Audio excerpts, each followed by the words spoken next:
تعالوا نعمل تحلية سريعة جميلة جدا مغذية ولذيذة. هنعمل مهلبية الفراولة. هنحتاج لها 3 كوبايات لبن، 3 كوبايات فراولة، كوباية وربع سكر، 60 جرام نشا ما يعادل 6 معالق كبار.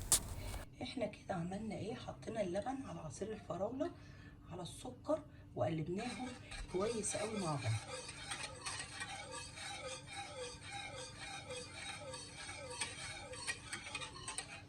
هنعمل ايه؟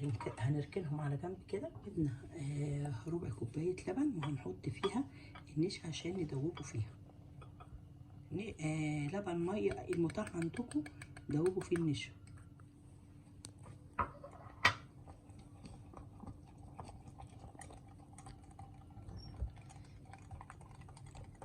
دوب كويس جدا ونتاكد ان مفيش فيه اي تكتلات.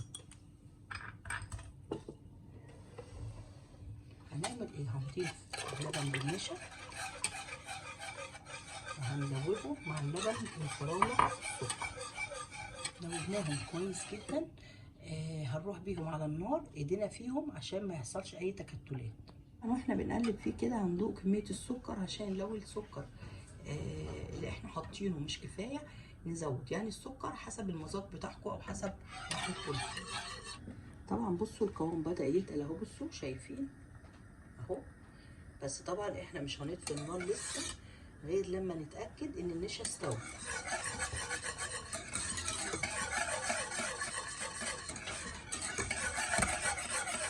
طبعا طول ما احنا ايدينا فيها كده القوام بتاعها هيبقى كريمي وهتكون ما فيهاش اي تكتلات خالص.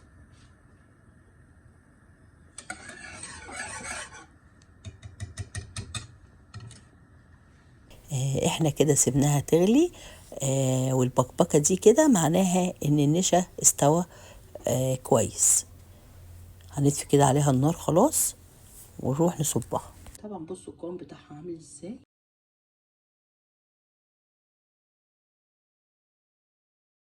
طبعا هنبدا نغرفه على طول عشان ما يتمسكش في الحله.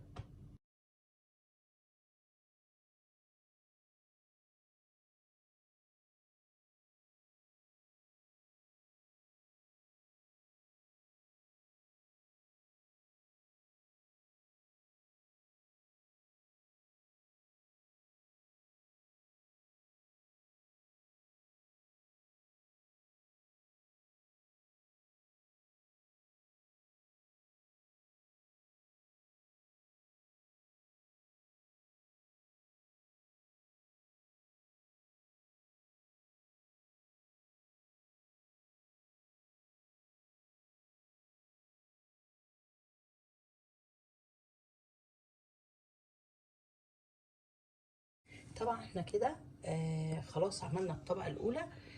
هنحط توبنج الفراوله بس بعد اما الطبقه الاولى تتماسك. عشان نعمل توبنج الفراوله عايزين نص كيلو فراوله، انا مخليها سليمه. او ممكن لو حجمها كبير قطعيها انصاف زي ما انت عايزه. كوبايه ونص عصير فراوله، 3 معالق كبار سكر، كيس جيلي فراوله. في حله هنحط عصير الفراوله، السكر، وهندوب السكر في عصير الفراوله.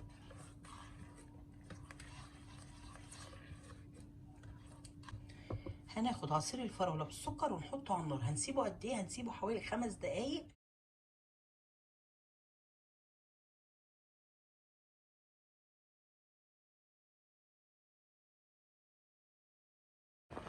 احنا كده سيبنا عصير الفراوله لحد بصوا ما غلى وبقى يبقبق ازاي. هنعمل ايه؟ هنحط كيس جيل الفراوله وهندوبه.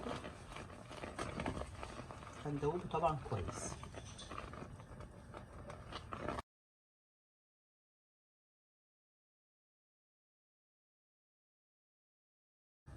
احنا كده دوبنا الجيلي كويس. هنعمل ايه؟ هنحط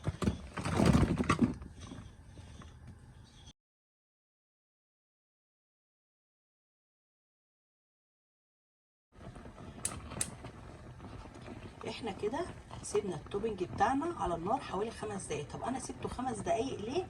انا سبته 5 دقايق عشان انا سايباه الفراوله سليمه مش مقطعه قطع. لو احنا مقطعينها قطع صغيره طبعا مده التسويه هتقل عشان ما تتهريش معانا وقطع الفراوله تبان. هنسيبها 3 دقايق بس، انا سايباها 5 دقايق عشان بصوا انا حاطه الفراوله سليمه وتبقى مستويه معايا.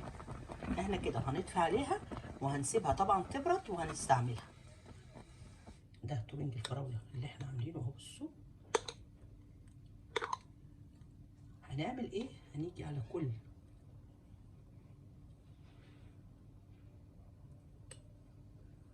نحط طبقه كده، الطبقه التانيه طبقه التوبنج.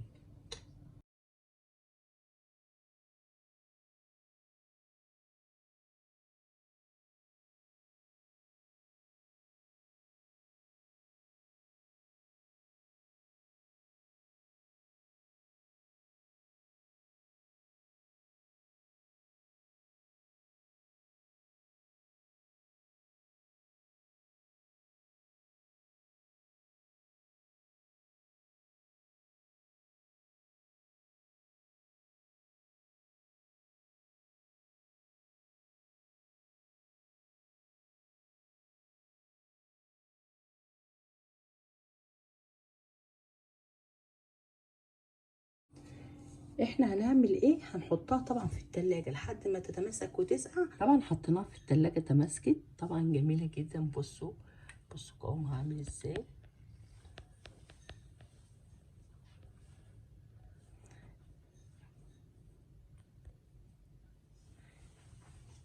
طبعا قوامها كريمي وجميلة جدا. طعمها لذيذ ومغذية، جربوها وهتعجبكم قوي.